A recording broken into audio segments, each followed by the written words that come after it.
What is up, everybody? It is JT Sports. I am back to you guys with another episode of the JT Sports Podcast. And on this episode, I'm going to be giving you guys some of my key reactions and takeaways to week one of the college football season. I'm going to be talking about the Miami Hurricanes. They got smacked by Alabama. What are my thoughts as a Hurricane fan? Why Alabama will most likely repeat as national champions again? Are Chip Kelly and UCLA legit? And lastly, is it time for LSU fans to hit the panic button after losing to UCLA? If you are a new listener of the podcast, make sure that you go ahead, leave a 5-star review. Greatly appreciated, greatly helps the podcast out. Also, make sure that you follow me on my social media pages. My Instagram and Twitter is JTSports_. Once again, you can follow me on Instagram and Twitter at JTSports_. And lastly, make sure that you subscribe to my YouTube channel, JT Sports. So, as a Miami Hurricane fan, I have to give my thoughts on the smackdown that Alabama gave Miami this past Saturday. Miami lost 44-13. Now, I at least thought that Miami could cover. I never felt like Miami was going to win the game. I didn't pick Miami to win the game, but I did think that Miami could at least make the game somewhat competitive because Miami was a 19-point underdog heading into that Saturday beatdown against Alabama. So I at least thought they could cover because I believe that this is the best team that the Miami Hurricanes have put on the field in a very long time. Better than that team that won 10 games with Malik Rozier under Mark Richt a couple of years ago and lost to Wisconsin in the Orange Bowl. I believe that this Miami Hurricanes team is better than that team.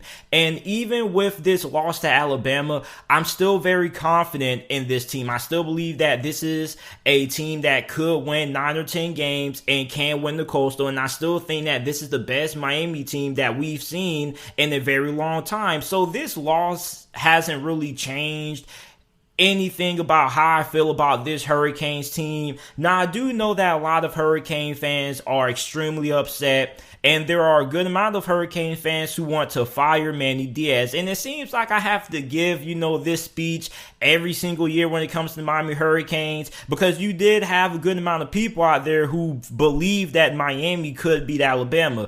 And this is what I have to tell you guys. Okay, listen.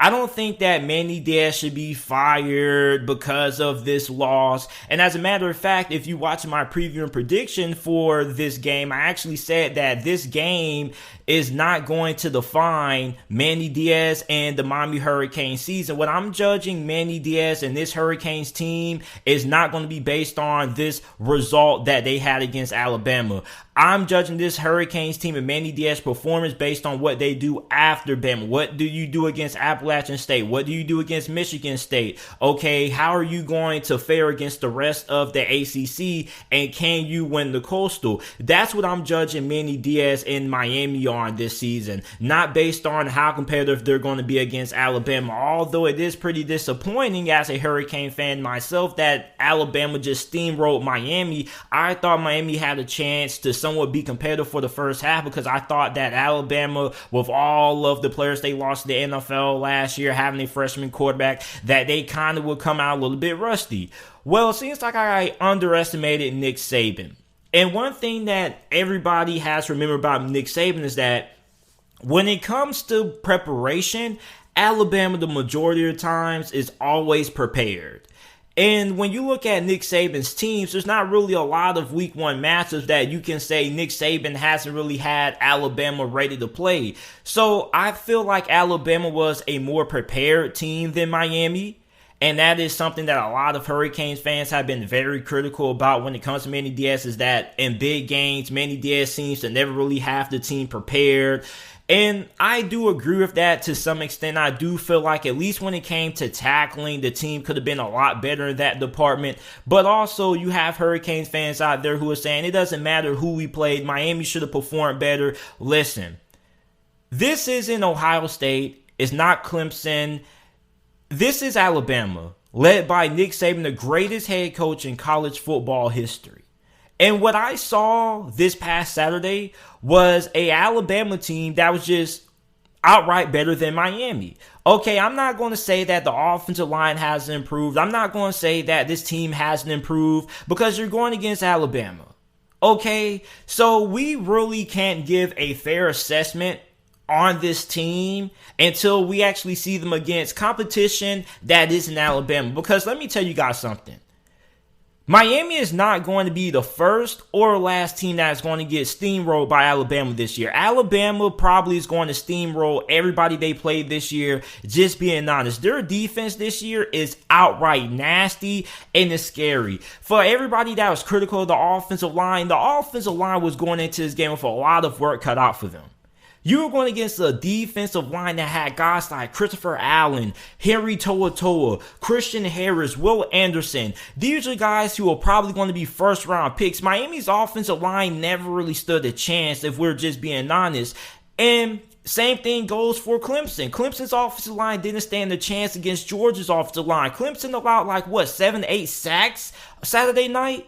So I mean, I don't think it's fair to just predetermine that the offensive line hasn't improved based on going against Alabama's defense, because Alabama's defense is a different animal. Now, yeah, you would have liked to see a better performance, but overall, I want to see how Miami's offensive line fares against the rest of the competition they play, because if we're being honest, Miami will probably never face a defense or a front seven like Alabama's for the rest of the season, and I can put money on that. Maybe until you play Clemson, but even then, Clemson's defensive line is good and their defense is good, but it's not on par as Alabama. Alabama is stacked at every single position. So, I mean, I'm not really judging Miami's offensive line based on what they did against Alabama, because that essentially was the second best defensive line in all of college football behind Georgia. So, of course, there was kind of going to be a mismatch there. And on top of that, everybody's saying that Manny Diaz didn't have this team prepared, and I do understand that to a degree, but at the same time,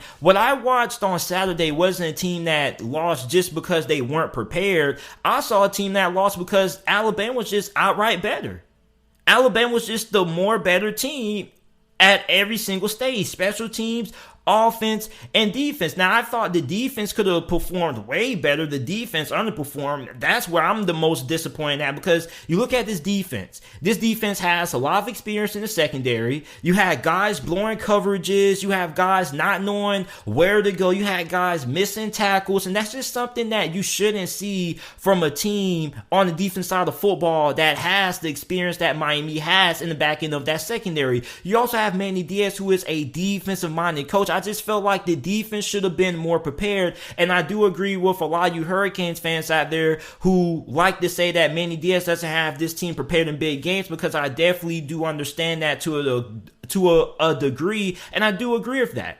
Okay, because like if you're a defensive-minded coach, the defense should not be one of the worst areas of your team. It should be your strong suit. I don't think Alabama should just have been able to come out guns blazing with a freshman quarterback and new players and new faces on offense and just be able to go up and down the field on Miami's defense. I felt like Miami's defense should have had somewhat of a resistance than what they did. So you look at the offense, and everybody was criticizing Rhett Lashley's play calling. I don't know why, for the life of me, teams in third and long situations choose to run the football. Doesn't really make a lot of sense. I know maybe if you're going for it on fourth, that'll make sense to run the ball, but I really don't understand why teams run the football on third down. And I do feel like Rhett Lashley's play calling was really questionable in that game, especially in the first quarter. But sometimes I think Rhett Lashley kind of calls plays in the first quarter to kind of test out the defense to see what works and what he can come back to later in the game, because normally good play callers normally like to test out certain plays and certain formations at the start of the game, and then depending on what works, they will come back to it at a different point of the game, maybe out of a different formation or whatnot. But that's what I kind of feel Rhett Lashley was doing. I kind of felt like Miami kind of had a game script. Normally you have teams in the first game that kind of script out what plays they're going to run, and nothing really worked.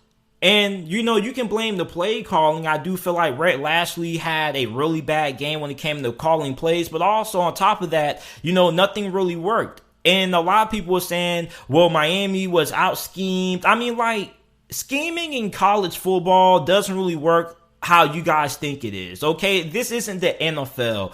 In the NFL, you don't really have a big talent differential, okay? The biggest difference in talent between one of the best teams in the NFL and one of the worst teams in the NFL is probably 14 points. In college football, talent differential definitely matters, okay? And if you don't have a talented football team that's equal to a Alabama or whatnot, then most of the time what you call isn't going to work. And I know a lot of people are going to say, well, JT, Minnesota had a better time against Ohio State, and Ohio State's not Alabama. Ryan Day is not Nick Saban. You guys have to look at the fact that Nick Saban is on a different tier than every single body else in college football. You can't compare Ohio State to Alabama. Alabama would have smothered Ohio State if they played this week. So, I mean, when you look at Miami in general, you were just outmatched physically, mentally, and talent-wise. Okay, now is Alabama a better team than Miami 44-13 wise? I mean, that's debatable. I still feel like Miami could have lost that game in a better way than what they did. I still felt like Miami could have covered. But at the end of the day, you know, I'm not going to say that Miami needs to fire Manny Diaz because of this performance. I'm not going to trip off this game because I never really expected Miami to win this game. And when I did my prediction, I had Miami losing this game by 10 points. Okay, so I'm not really giving this game much thought. I just felt like this game was a good test to see how far Miami is from the Blue Bloods of college football. And obviously, as we can tell from the result and the smackdown that went down Saturday, that Miami has a very long ways to go. But then what really upsets me the most is that you have these Miami Hurricane fans who go on Twitter and they talk about, I remember when the U used to mean something. You know, I remember when Miami used to be so good in the 80s, the 90s, and 2000s. Like, Manny isn't the guy to get us back to that point. Like, a lot of people have to understand something, okay? This isn't the goddamn 80s, 90s, or the fucking 2000s. This is 2021, people. This isn't 2002. This isn't 1984. This isn't the 90s. We are in the year of 2021. Miami is not that program anymore. Miami realistically is a program that should be winning 8 to 9 games every single season. That's what Miami is. Miami is not a national championship contending team like they used to be in the 90s, the 80s, and the early 2000s. People have to realize this. So your expectations this season and every year are solely based on what happened 2-3 decades ago. You have to stop. And when a lot of you Miami Hurricanes fans and you Nebraska fans and you USC fans and you Texas fans realize this, you will be more at peace. You will have more, centered expectations. Like, I feel like there's a lot of Miami Hurricane fans out there who just have their expectations every single season for how good Miami should be based on what Miami used to be. You have to temper your expectations. Miami is not the same program that they were in the early 2000s or the damn 90s. They're not. And for all you guys who want to fire Manny Diaz and try to find a coach who can bring that back or get Miami back to that stage, I mean, what coach are you going to be able to find that can do that? I mean, be honest. Miami still is a very desirable job. Okay, nobody's denying that. But Miami isn't a program that can get a Luke Fickell from Cincinnati. They're not a program that's going to be able to get the coach from Louisiana Raging Cajuns. They're not that program. You're not going to be able to get a elite caliber head coach. You're going to end up getting a very solid G5 coach, or you're either going to be getting a very solid coordinator. You're not going to be able to get a Bob Stoops out of retirement. You're not going to be able to lure an Urban Meyer out of retirement or something like that. I know Urban Meyer currently is the head coach of Jacksonville Jaguars, but I'm just using that as an example. You're not going to get just this elite head coach from these different programs. At best, you're going to get a very solid G5 head coach. Because if we're being honest, I mean, like, how good of a job is Miami? It's not one of the best jobs in America. It's a very solid job in terms of location because you have easy access to recruiting in Florida. Like, if Miami is going to get back on top, they're going to do with a coach that we haven't really heard that much about. You're not going to be able to bring in an elite head coach. You're damn sure not going to bring Mario Cristobal from Oregon. Like, there's still people who believe that Mario Cristobal will leave Oregon for Miami. Are you fucking drunk? You really believe that Mario Cristobal is going to leave Oregon? Oregon is a pretty much borderline college football playoff contender. And you think he's going to leave that for Miami? Absolutely not. So when you look at Miami right now, and I apologize for the profanity, but I just have to really use those strong words and strong language to really describe how I feel, because it really frustrates me how people make their expectations solely based on what happened years ago. Expectations have to change. You have to get in tap with reality. And the reality of the Miami Hurricanes football program in 2021 is that they're not national championship contenders like they used to be in the 90s, the 80s, and the freaking early 2000s. They're not. People have to get in touch with reality. People have to stop living in the past. People have to stop. You have to be in tap with what's going on right now. You have to be. Okay, things change, people change, expectations go up and expectations go down. Expectations have to be changed based on performance. And based on the performance of the Miami Hurricanes football program, nobody should be expecting this team to consistently be a championship contender. Miami's football program is at a state now that they should consistently win 8 to 9 games a season. Occasionally you have a bad year where maybe you only win 7 games, but most of the time you should be winning 8, 9 games, and then occasionally you have a peak year when you win 10 games and make a New Year's 6 bowl game, or maybe better. That is the state of the Hurricanes football program. This isn't a Alabama or Clemson or Ohio State where you should be contending season after season. This is a program that is around 8 to 9 wins every single year. And if Manny Diaz can win 8, 9 games consistently year after year after year, I have no problem with him still being the head coach for the Miami Hurricanes. Because Miami hasn't really been the most consistent program. We haven't really had a coach who has been able to consistently win 8, 9 games. We've had coaches who've had some good years when they've won 9 games or 10 games, and then after that they just fall off. There hasn't really been any consistency. So if Manny Diaz is a coach that can consistently win 8, 9 games, I have no problem with that. Because there's been plenty of coaches over the last couple of years who have just had one good season and then they just fall off. Miami hasn't really been a consistent program. For Miami to ever get back to what, a lot of you Miami Hurricanes fans wanted to be back in the early 2000s and 90s, you have to have stability at coaching. And it's not going to be firing a coach every single 3 years because, first of all, that's not going to help recruiting. You really think recruits are going to want to play for a school that fires their coach every 3 years? Recruits want to play for the same coach that recruited them to their program. Nobody wants to play for a team that always runs through new head coaches every single 3 years. Come senior season, they have a new head coach that they're going to be looking at. Nobody wants that. So if Manny Diaz can win 8, 9 games this year, have no problem with that. But I really think that my expectations this season for Miami is still to win the Coastal. Nothing is changing. I feel this season Miami should win at least 9 or 10 games and win the Coastal. Now, if Manny Diaz wins 8 games, okay, that's a really disappointing season. All right? But 8 games isn't 8 wins isn't, a season that Manny Diaz should be fired.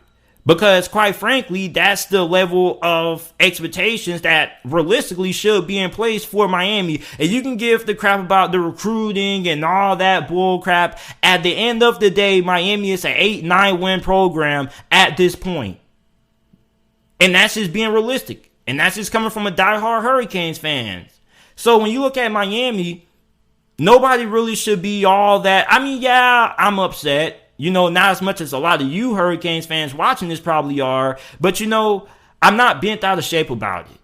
Because at the end of the day, I knew that Miami wasn't going to beat Alabama. I'm not comparing Miami to Bama.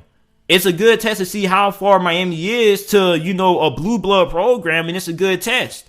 But at the end of the day, I'm trying to judge Miami season and Manny Diaz performance based on what they do the next following games. What you do against Appalachian State, Michigan State. If Miami loses to Michigan State or Appalachian State, then hell yeah, we have a problem. But Miami still should win the Coastal. And I still think that this is the best team that the Miami Hurricanes have put on the field in a very long time. So I don't think it's time to fire Manny Diaz. I still think Miami's going to have a really good season. You just went against the best team in America. And I promise you that this will not be the first or last time Alabama blows out an opponent in the fashion that they did in Miami this past Saturday. Now, moving on to Alabama.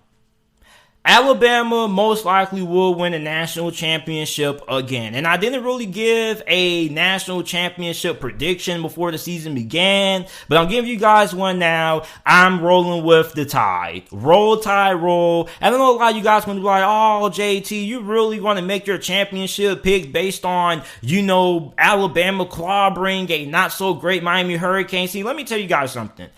And you guys can record this and come back to it. Alabama beat a really good Miami team. Okay, Miami has put the best football team on the field that they've had in a very long time. And I stand by that statement. Miami's going to win the Coastal. Miami should at least win 9-10 games this year. Alabama had a very good and convincing win against what should be a really solid and good Hurricanes football program this year. But when you look at Alabama, my biggest concern is going to be, okay, is Alabama going to be able to pick up from where they left off? And I've been saying this all season that I didn't really think they would. I think that Alabama would struggle at, the first half of the season. Well, it looks like I've been wrong. It looks like Alabama has indeed picked up from where they left off. And it's really crazy because, you would think that a team that loses so much eventually would have a point when you start a freshman QB and you have all these new faces on offense that, they would indeed struggle. But like a lot of you guys told me, Alabama has been doing this for years, but I did think that maybe there was a possibility that they could struggle against a very solid Miami Hurricanes team. Well, that didn't happen. They rolled and they rolled. I think roll may be an understatement. I think you can say Alabama Bulldogs. But when you look at Alabama's defensive line and you look at their front seven with Christopher Allen, Henry To'oTo'o, Christian Harris, Will Anderson, you look at their secondary with guys like Josh Jobe, Jordan Battle, Malachi Moore, I honestly feel like the only team in the SEC that is really going to give Alabama a competitive football game is going to be Georgia. Georgia is the only team that, as of right now, for what I've seen, it's actually going to legitimately be able to give Alabama a run for their money. I don't think it's going to be Texas A&M. I think Texas A&M is probably going to give them a fight, but I still think that Alabama will beat Texas A&M by at least 3 touchdowns or more. I still think Texas A&M has a ways to go. So when you look at Alabama, man, I think this team is probably, as of right now, the best team in college football. I mean, they dominated against a really good team. I understand this week when, every good team has their struggles. Everybody's a little bit rusty and whatnot. But the fact that Alabama was able to roll the way they did against Miami is really impressive. So when I look at Alabama, man, you look at Bryce Young, and I told a lot of people, I said, listen, Bryce Young is going to be the best QB that Nick Saban has ever had. And a lot of people also saw this coming as well. And when you look at Bryce Young, he was 27 to 38 passing against Miami, 344 passing yards, had 4 touchdowns. He was very good. But what impressed me the most is how good he was under pressure. And that's why I compared Bryce Young to similar to a Russell Wilson. When he was blitzed against Miami, he was at his best. Literally. He also was very hard to bring down despite not being the biggest quarterback. He's only 5'11", 95 pounds or something like that. But he's very nimble. And on top of that, what impresses me more is the fact that we didn't really get to see him run the football all that much. when things were collapsing and things were breaking down, he had plenty of opportunities to just go ahead, tuck in and run. But instead, he decided to be patient, allow his wide receivers more time to get open. And instead of running the football, which we see a lot of freshmen do, a lot of freshman quarterbacks get in there. And instead of, when things break down, waiting for the wide receivers to get open, they just feel the need that they just have to go ahead, tuck in and run. Bryce Young looked like an experienced veteran. Like, I was really blown out of this world with the way that Bryce Young handled himself against Miami. And like I said, Miami is going to be a really solid team. I believe that Miami will win the Coastal and that Miami probably will win at least 9 or 10 games this season. So when you look at Miami, I mean, that's a very solid team that Miami, they simply got rolled on. They got stamped and they got stampeded by Alabama. And I really don't think that there is going to be a team in the SEC that is going to match up well with Alabama during the regular season until the SEC championship game comes around, when most likely they're going to end up facing Georgia. Alabama is really good up front. Their offensive line is stout. Their front seven is stout. Like, I really don't see a team during this regular season that actually gives Alabama a legit test when Alabama's in a one-possession game heading into the fourth quarter. I really don't see it. And you can say JT is only week 1. It's too premature to say that. Listen, I said this before the season started. If Alabama rolls against Miami, I expect them to be right back in the national championship game. Because this is an Alabama team that has indeed picked up from where they left off last year. And it's downright scary. And you want to know what's even more scarier? Nick Saban has Bryce Young for like 2 more years. So when you look at this Alabama team, man, like, this defense is absolutely loaded and it's scary. And like, Alabama fans over the last couple of years have been heavily critical on how their defense has performed. Hasn't really performed up to the level that we normally have seen out of Alabama a couple of years ago. But it looks like Alabama's defense is actually back and it's going to be a top 5, top 10 unit this year. And it could possibly be the best defense in college football. Either them or Georgia are going to be competing for that title because, boy, Alabama has some dogs. There are a lot of guys in this Alabama defense who are most indeed going to be first-round picks, and they're most indeed going to be playing on Sundays.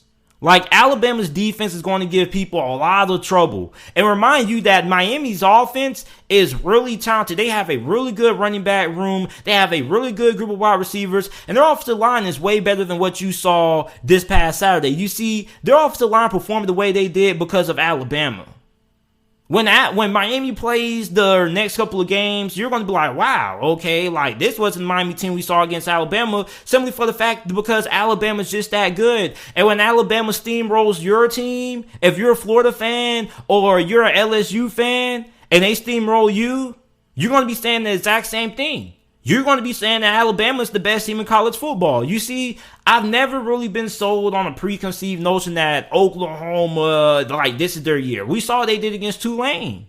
I understand it's week 1. Everybody has different struggles and whatnot. But I think we just saw the reason why Nick Saban is considered the greatest coach in college football history. We've seen the reason why Alabama was ranked number 1 in the AP preseason polls. We see the reason why Alabama is the brand and the team that we know them for.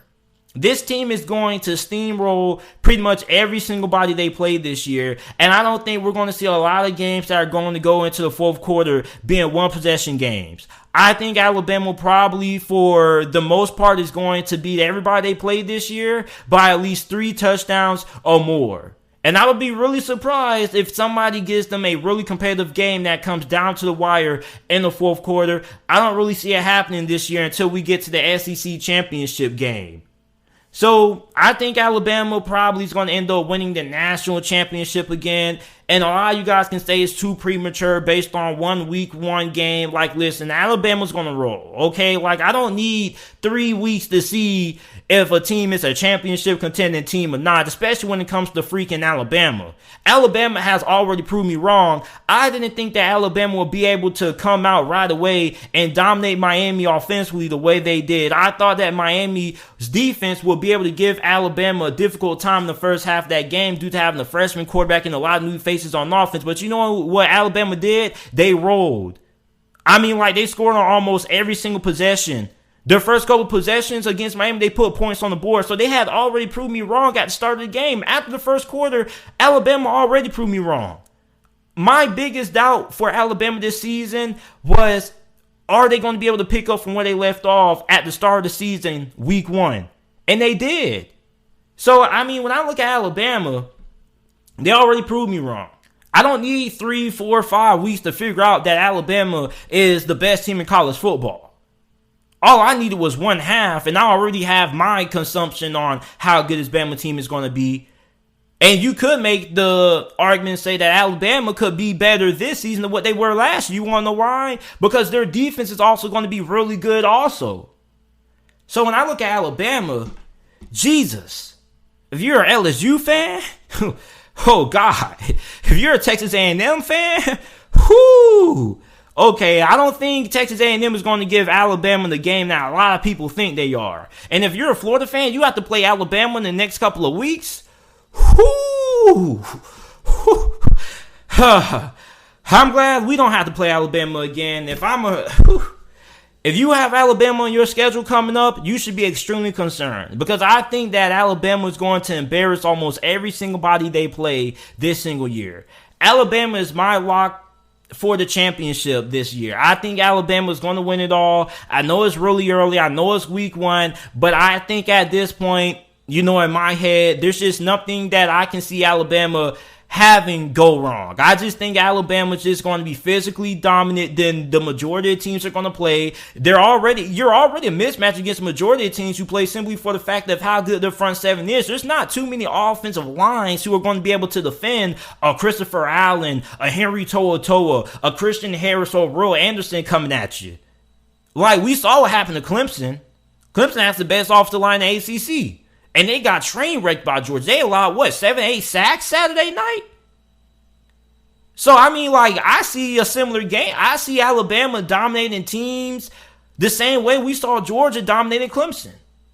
I don't think that's just some one-off week 1 rust. I just obviously think that Alabama is going to train wreck a lot of teams. And it's going to start up front because I don't think there are too many teams in the SEC that are going to have the offensive line capable of stopping Alabama's front seven. This just isn't your normal front seven. Normally, you have a front seven that may have 2 guys who are eligible for the NFL draft who are going to be high draft picks. But you can make the argument to say that this whole entire front seven probably is going to be first rounders at some point whenever they declare for the NFL. So, I mean, there's not too many teams in America that can, stand up to the front seven that Alabama has. So, when you look at Alabama, man, a lot of you guys keep saying that Nick Saban's dominance is going to come to an end soon. Well, I don't know when you guys think soon is, but I don't think it's going to happen this year because I think Alabama, once again, is going to repeat as national champions. So, the next thing that I want to talk about, UCLA and Chip Kelly defeated LSU 38-27. It was a really big win for UCLA, and there's a lot of people asking, are Chip Kelly and UCLA legit? Now, a lot of people are not surprised that UCLA beat LSU like I initially thought. I initially thought that a lot of people were going to be taken by surprise, but there were also a lot of people who predicted UCLA to get the upset over LSU. And as a matter of fact, a lot of people don't even consider this to be an upset. Some people had UCLA as a better team than LSU coming in. So when you look at UCLA, I definitely feel like Chip Kelly and this Bruins team, they're for real. And even last year, they had, in my opinion, the best defense in the Pac-12 last season. They were really good getting pressure on the quarterback. They have a really good secondary. And now it's all starting to show this year because how often do you think a Pac-12 team dominates a SEC team up front the way that UCLA dominated LSU up front? Doesn't really happen that often. Normally, we see a SEC team dominating a Pac-12 team up front. But when you look at Chip Kelly has evolved. When Chip Kelly used to be at Oregon, what do you remember Chip Kelly in Oregon from? being really fast, having guys who all you had to do was get the ball out to them out the backfield and they were taking it to the house. You think about D'Anthony Thomas. You think about the speed. That's what you used to think about when it came to Chip Kelly. You didn't really think about Chip Kelly as a guy who, was going to have a physical team that was going to pound the rock down your throat for over 200 rushing yards, that was going to be physically dominant. You didn't really think about it. You thought of Chip Kelly in the past as a coach who was more finesse. Well, now it looks like Chip Kelly has changed. Chip Kelly ran the ball for 223 rushing yards as a team. I've never really thought that I would have the day when I would say, Chip Kelly's team physically dominated. Never thought of that. You always think about Chip Kelly coach teams being really fast, being really good on the perimeter, and just being finesse. But this UCLA team is a lot different from the Chip Kelly coach teams we've seen in the past. And a lot of people, when Chip Kelly first arrived at UCLA, they were like, okay, he's doing too much. Why? Where's the offense that he had at Oregon? That's the Chip Kelly we want to see. But Chip Kelly evolutionized his offense. Once again, he has evolved. And we're looking at a UCLA team that absolutely beat down LSU up front. They literally manhandled LSU up front. And this is a Pac-12 team that did this. UCLA ran for 223 rushing yards as a team. A Chip Kelly coached team physically dominated an SEC team in the trenches up front. And it wasn't by finesse. It wasn't a lot of runs on the outside. It was a lot of runs up the middle. Literally. UCLA dominated LSU. You look at Zach Charbonnet, 11 carries, 117 rushing yards, 10.6 yards per attempt. Britton Brown, 96 rushing yards, 5.6 yards per carry. This was a team that was physically dominated in LSU by UCLA. And their defense is really underrated. Really underrated. Really good getting pressure on Miles Brennan. Had a really good showing from the secondary. Even though Keyshawn Boutte went off, he had 3 touchdowns, 9 receptions for 148 yards. But outside of him, UCLA's defense was really good against LSU. And I never thought that a Chip Kelly coached team would be able to physically dominate a team up front. And not only that, play good defense. I think that Chip Kelly and UCLA, I think they're for real this year. And I'm really close to changing my pick of who I have to win the Pac-12. Maybe we overlooked UCLA. Maybe we just looked at the coaching record for Chip Kelly and UCLA and we just assumed that he would never be able to put things together. And it's easy to have these preconceived notions. He's going in, this is year 4, and this is the best start that he's had so far at UCLA.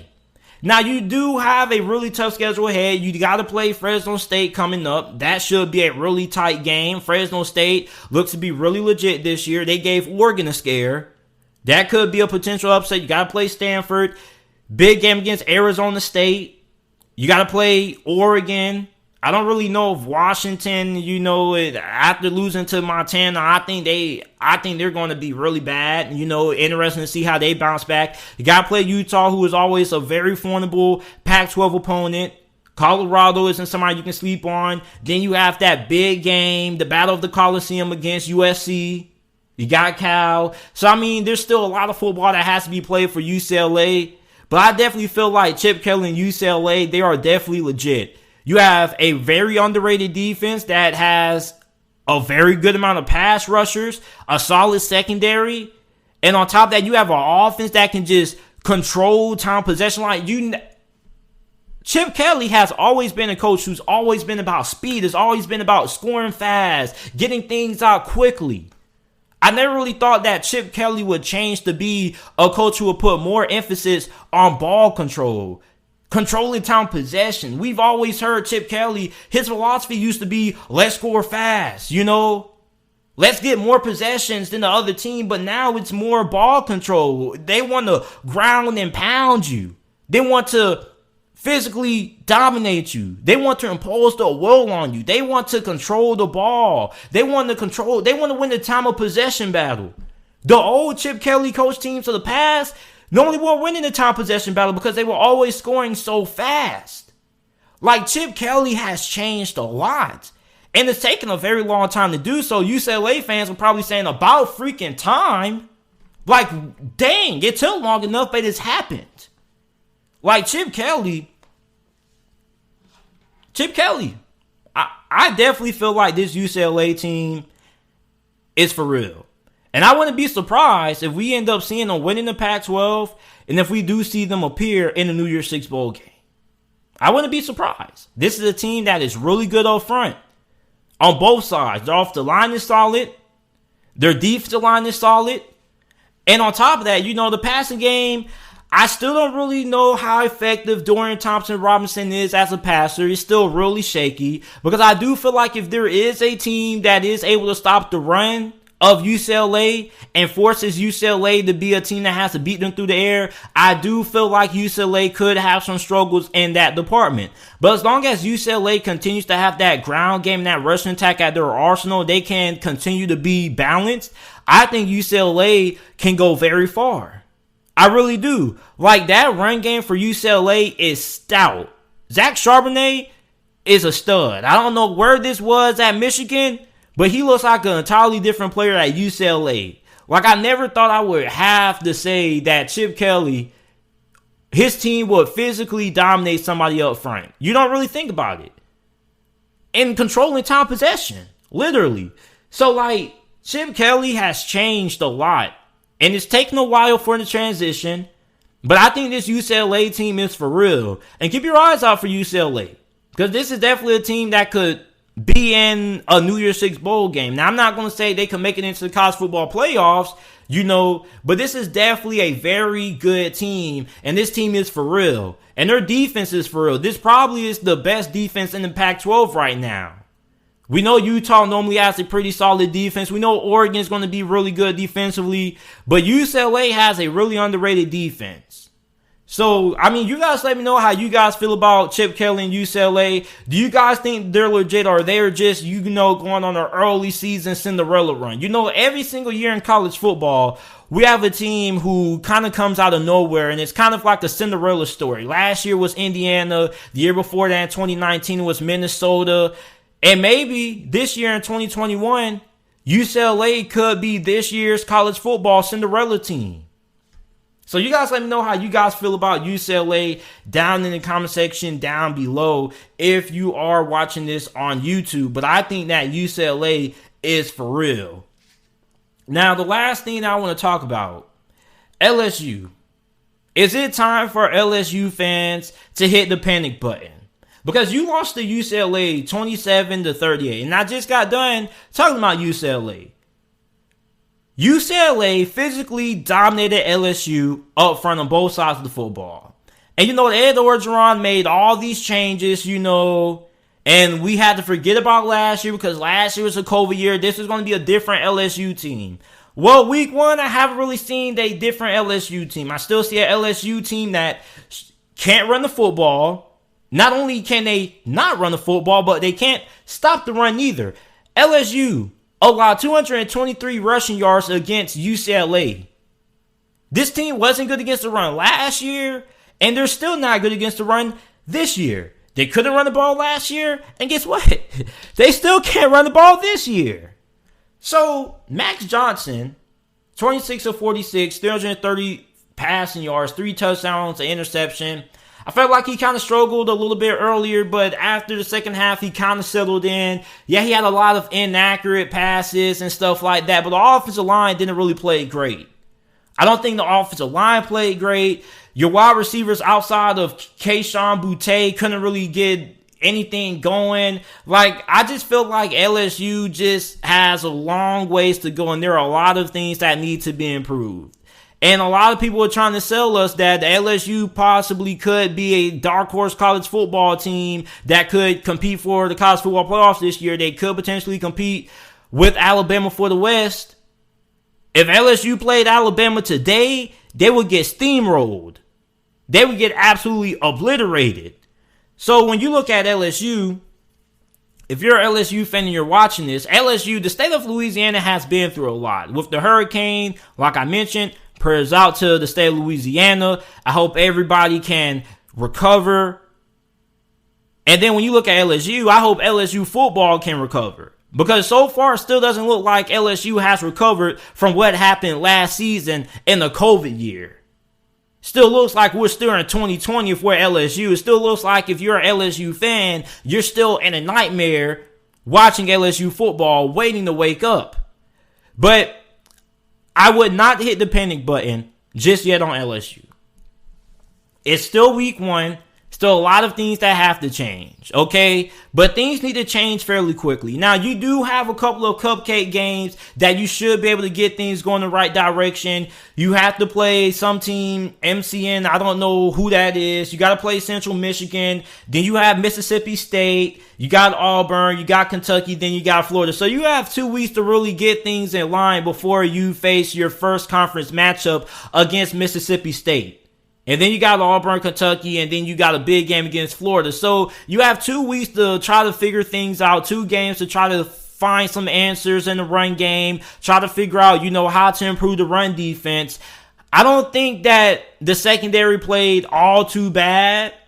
All right, now I know you did have some big plays given up in the passing game department due to poor tackling and things like that, but I'm not too concerned about the secondary. I think that Derek Stingley and everybody else should, be pretty solid. I'm not concerned about that. Of course, you do have people who like to go on Twitter and, critique Derek Stingley. Every time Derek Stingley gets beat, everybody has to go talk about it and call and say he's overrated. Like every cornerback gets beat. Darrelle Revis got beat. Deion Sanders got beat. Every cornerback is not going to have games where they don't get beat. Like everybody is going to have some games where, they kind of, have some bad performances here and there. Derek Stingley still is the best defensive player in America. Okay, so nothing has really changed. But, people like to nitpick that. People like to say, oh, he can't tackle and things like that. Like, Derek Stingley is going to be fine. This secondary is going to be fine. The biggest question that I have is going to be at linebacker and how good that defensive line is going to be against the run. Now, we know that the defensive line can get pressure on the quarterback. So, if we're looking at some positive takeaways to take away from this loss against UCLA, you still have a very good pass rush. Because LSU was able to get a consistent amount of pressure on Dorian Thompson-Robinson. Okay, you still do have a pretty solid secondary, regardless of the big plays given up. Overall, I think that LSU still has to be able to improve that run defense. Because going against a team like Alabama, they're going to run the football down your throat until you prove you can stop it. So when I look at LSU, I don't think all hope is lost. It's just week 1. Yeah, you would expect to beat UCLA. But at the same time, I still think that there's still a lot of time to get things back in line. I'm going to come back and revisit this topic after, they play Auburn. And if they, struggle against Auburn, then I think that's when you can hit the panic button. But if you're an LSU fan, I still think that, you should still hold a little bit of faith. A lot of people are still calling Ed Orgeron Gene Chizik 2.0. Definitely understand that. And Ed Orgeron took full accountability for the loss. Okay, he didn't put it on anybody. You can't put it on, the defensive coordinator from last year. You can't blame the OC. You can't blame anybody. Ed Orgeron said that he has himself to blame. And he does. Because there are a lot of changes that Ed Orgeron has made, but there are still a lot of things that even though you made change still hasn't taken place. This team still hasn't really gotten better, in my opinion. This is still the same team that we saw from last year. And last year was supposed to be a COVID year. The COVID year is over. Get what I'm saying? I'm not saying COVID is gone, but I'm saying 2020 is over with. This should be a more improved LSU team. So I'm trying to figure out how long is it going to take for LSU to start getting things rolling in the right direction. So if you're an LSU fan, I wouldn't panic yet because you still do have 2 potentially what should be tune-up games to get things in order. But after that Auburn game, if things still aren't really rolling in the right direction, that's when I would start to hit the panic button. But it's still a little bit too early, in my opinion, to go ahead and just panic. So this is it for this episode of the JT Sports Podcast. I will be back with another episode. The next episode that I would drop will probably be either my college football predictions for this upcoming week or my week 1 NFL predictions for the opening kickoff week of this NFL season. So if you enjoyed this episode of the JT Sports Podcast, make sure that you go ahead and leave a 5-star review if you haven't already. Make sure that you share the podcast on your social media platforms. Make sure that you subscribe to my YouTube channel, JT Sports. And I appreciate you guys for listening.